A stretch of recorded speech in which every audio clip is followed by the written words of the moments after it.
Mas por que que isso chama tanta atenção? Porque em Ezequiel 47 tem uma profecia que fala que vai vir um rio de água doce de Jerusalém e vai correr ao Mar Morto. E quando ele chegar no Mar Morto, as águas vão ficar doces. E vai ter peixes e pescadores, de En-Gedi a En-Eglaim, que é justamente a zona onde está acontecendo isso. Não é em todo o Mar Morto, não é do outro lado, é justamente na zona. Tá acabando tudo, cara. Tá acabando o mundo. Então, mas calma. Então, e daí é isso. Tá? Fala que vai ter aves frutíferas, que tá tendo. Fala que vai ter peixes. Pescadores ainda não tem. Nunca vi ninguém pescando lá. Ainda.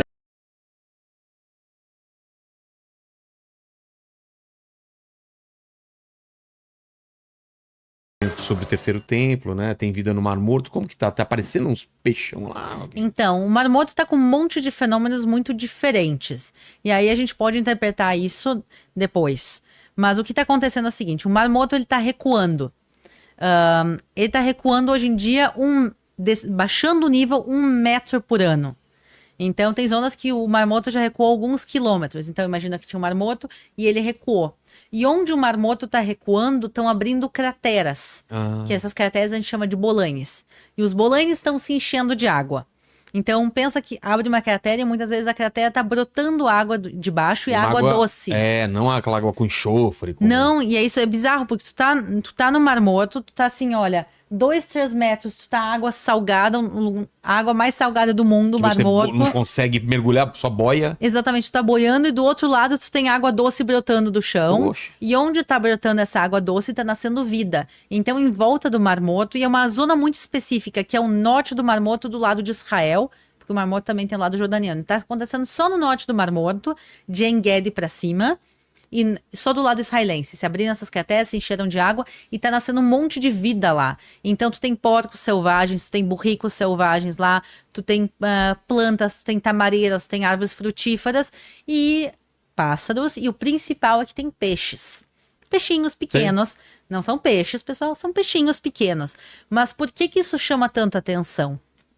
Porque em Ezequiel 47 tem uma profecia que fala que vai vir um rio de água doce de Jerusalém e vai correr ao Mar Morto. E quando ele chegar no Mar Morto, as águas vão ficar doces. E vai ter peixes e pescadores, de En-Gedi a En-Eglaim, que é justamente a zona onde está acontecendo isso. Não é em todo o Mar Morto, não é do outro lado, é justamente na zona. Tá acabando tudo, cara. Tá acabando o mundo. Então, mas calma. Então, e daí é isso. Tá? Fala que vai ter aves frutíferas, que tá tendo. Fala que vai ter peixes. Pescadores ainda não tem. Nunca vi ninguém pescando lá. Ainda, os peixinhos são desse tamanho. Deixa eles crescerem. Mas tem peixes, tem pássaros, tem as aves frutíferas. Mas tá escrito que é engraçado, tá escrito que os charcos e os lamaçais vão continuar. Então tá cheio de vida, mas é um lamaçal horrível. Cada vez que eu vou lá, eu atolo, assim, às vezes, assim, até quase a cintura eu atolo na lama lá. Eu já fui algumas vezes lá filmar. Teve uma vez que eu voltei sem sapato, eu perdi meus 2 sapatos e uma meia. Então eu voltei só com uma meia do dia. Porque eles atolam na lama e a gente não consegue mais nem tirar, e tu vai ficando lá fica na bosta mesmo.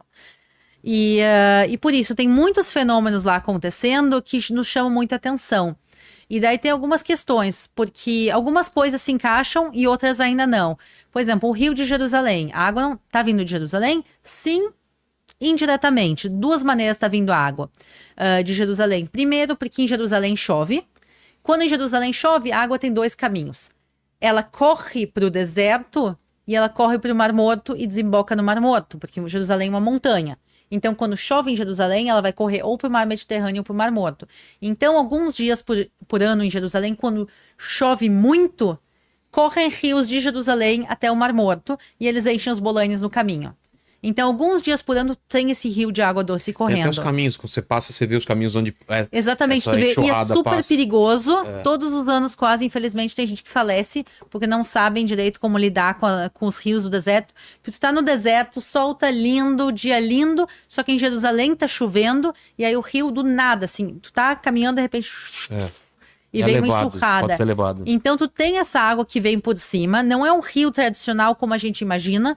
Quando fala que de Jerusalém vai sair um rio, a gente imagina um rio propriamente dito. E a gente não tem exatamente isso. A gente tem esse rio intermitente, essas tempestades do deserto que vêm da direção de Jerusalém pro Marmoto passando pelos bolaines, enchendo os bolaines. E o que tu tem também é a chuva que não corre por cima e entra na terra, ela entra no aquífero, e o aquífero da montanha de Jerusalém tá brotando dentro dos bolaines.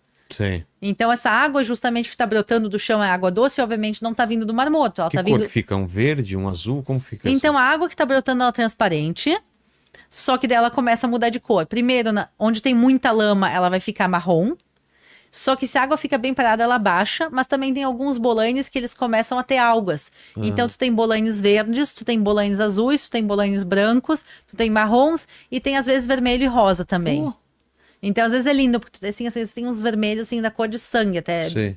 Então tu tem diferentes cores e uma coisa é que tá todos os dias em média abrem 2 novos bolaines. É um fenômeno que está acontecendo muito rapidamente. Então, cada vez que eu vou lá, uma vez a cada não sei quantos meses, muda a aparência do lugar. Então, às vezes, tu vai, um bolaine que é vermelho hoje, amanhã ele vai secar. Tem bolaines que secam. Às vezes, ele vai se juntar ao marmoto. Ele cresce, cresce, cresce, chega o marmoto, se junta e o marmoto salga ele de volta. Então, todo o tempo está mudando. Não é assim, eu posso dizer como é que estão os bolaines hoje, porque o que está hoje não vai ser amanhã já. Tem um vídeo seu que é das Portas do Inferno lá em Cesareia. Eu fui em Cesareia. O que que é isso? Então, tem 2 Cesareias. Tem Cesareia Marítima e Cesareia Filipe. Eu fui na Marítima, então. Então, não. Tu não foi pro inferno ainda. Onde é essa daí?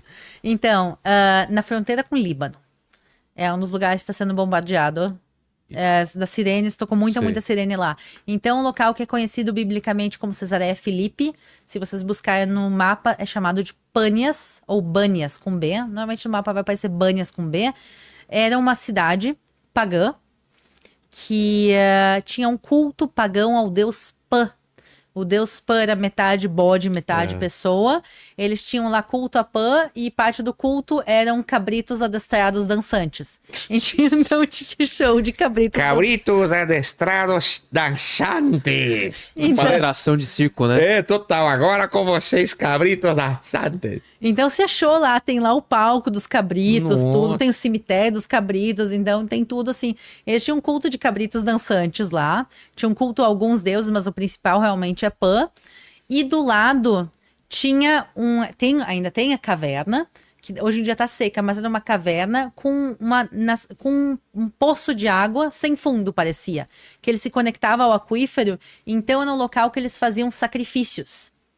E eles lá jogavam animais para serem sacrificados, eles faziam sacrifícios e aquela entrada, aqueles sacrifícios, o sangue, tudo, aquilo tinha uma associação muito grande com Hades, da mitologia grega. Lá era um culto greco-romano. Então tinha lá uma associação muito grande com Hades e com o culto do inferno também. E por isso, Jesus leva Pedro e alguns dos discípulos até lá. E quando ele tá lá, ele tem alguma das falas mais importantes da Bíblia. Ele fala com Pedro, diz: Pedro, tu serás a pedra sobre qual eu construirei a minha igreja.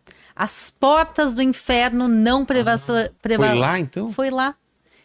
Justamente onde tinha culto da entrada do inferno, que eles acreditavam que aquele local tinha uma conexão com a entrada do inferno, eles faziam sacrifícios lá, eles faziam culto pagão, justamente está escrito na Bíblia que Jesus vai a Cesareia Filipe, e lá ele fala: as portas do inferno não prevalecerão sobre ti.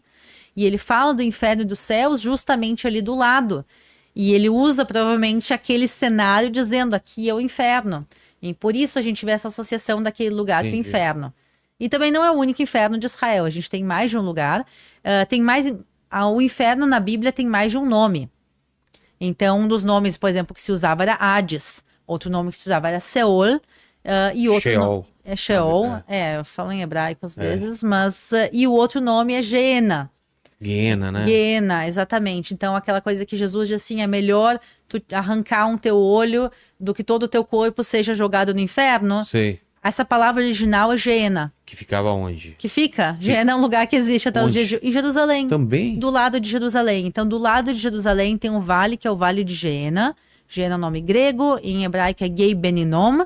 E era um local que eram feitos sacrifícios por pagãos, sacrifícios de crianças, a Moloque. Que pesado. Então, era um local que queimavam crianças vivas. Meu Deus. No período bíblico. Então, era um culto feito pelos pagãos ali, pelos cananeus. Então, quando a gente vê a Bíblia, ela tem uma questão figurativa, muitas vezes ela tem uma questão literal também. Quando ele fala, vou Pra jogar... eles entenderem, né? Joga teu olho para que, em vez de tu queimar no inferno, queimar em Geena. Geena é um lugar que queimavam crianças vivas. E a gente vê o inferno que também... Aí me lembra outra vez agora as crianças queimadas vivas no 7 de outubro. Mas, quer dizer, é um lugar que existe. Geena existe... essa entrada do Hades, que era considerada a entrada do Hades, ela secou. Hoje em dia é uma caverna seca, mas ela tá lá. Então, tu tem esse lugar que era considerado uma das entradas do Hades, que ficava lá em Cesareia Filipe. Então, Armagedon também é um lugar físico. Então, quando a Bíblia fala, muitos dos lugares são lugares físicos. A Bíblia... Em algum dos rios do inferno ficam lá na Grécia. Eu tava pesquisando também, né? Onde seriam, né, os rios lá que acessam, que vão pro inferno. E já se sabe se Sodoma e Gomorra, a localização, mais ou menos, onde seria?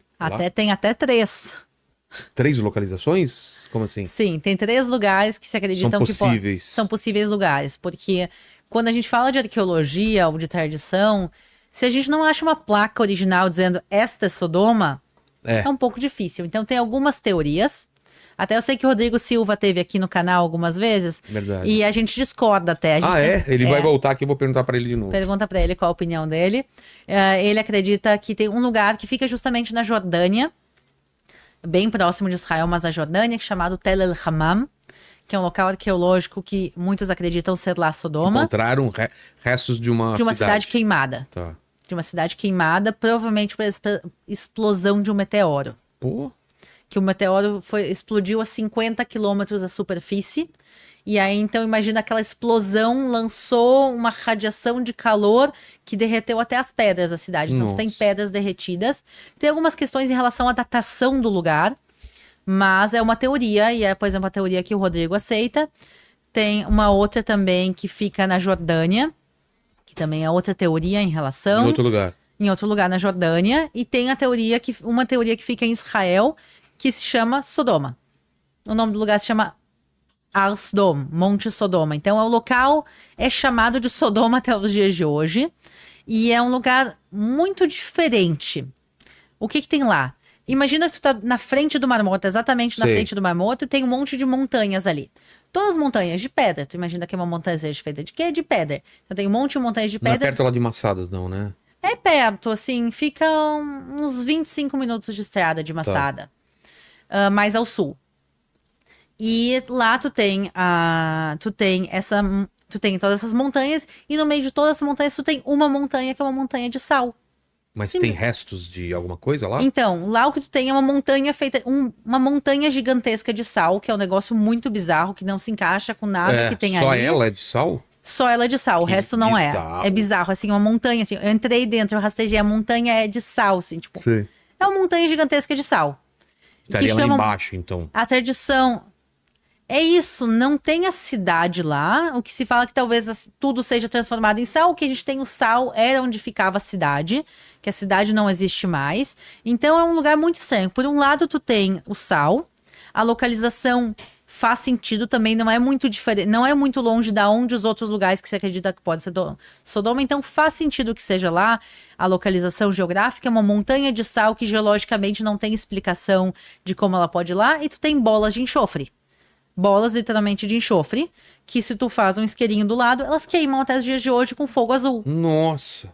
Então, assim, e uma pureza de mais de 90% de enxofre. Que também é uma coisa. No Mar Morto tem muito enxofre na região, mas ele dissolvido na água. E lá tu tem toda em volta ali desse lugar que é chamado Sodoma, tu tem a terra, porque a gente falou, essa montanha de sal e o resto é de terra, e em volta dessa terra, tu tem cravado no meio bolas de sal, então bolas de enxofre. Então tu vai lá, tu cava um pouquinho, tu pode soltar elas, e literalmente tu acha bolas, elas são, o chão todo é branco, elas são mais amareladas, e tu faz um isqueiro e elas queimam, mas eles são super tóxicas também, tem que tomar cuidado para quem chega lá. São, assim, qualquer faísca queima elas, é um negócio muito bizarro. Então tu tem lá alguns elementos que a Bíblia nos fala que a cidade foi destruída completamente, fala que tem toda, obviamente, a história da mulher de Ló que virou uma estátua de sal, que aí se associa também que o lugar virou sal, e que veio fogo e enxofre do céu. E daí tu tem justamente lá essas bolas de enxofre que queimam. Então, para você, seria esse o lugar mais Então, eu indicado? acho assim, eu acho que lá tem algumas coisas que eu não vejo uma explicação outra. Tá. Mas eu também tenho que ser suficientemente séria para vir aqui e não dizer, olha, eu tenho certeza do que é. Eu vou dizer, olha, essa é uma das teorias. E eu acho que também é maravilhoso para quem puder ir ver com os próprios olhos, Pô. tirar as próprias conclusões também, tanto em Israel como na Jordânia.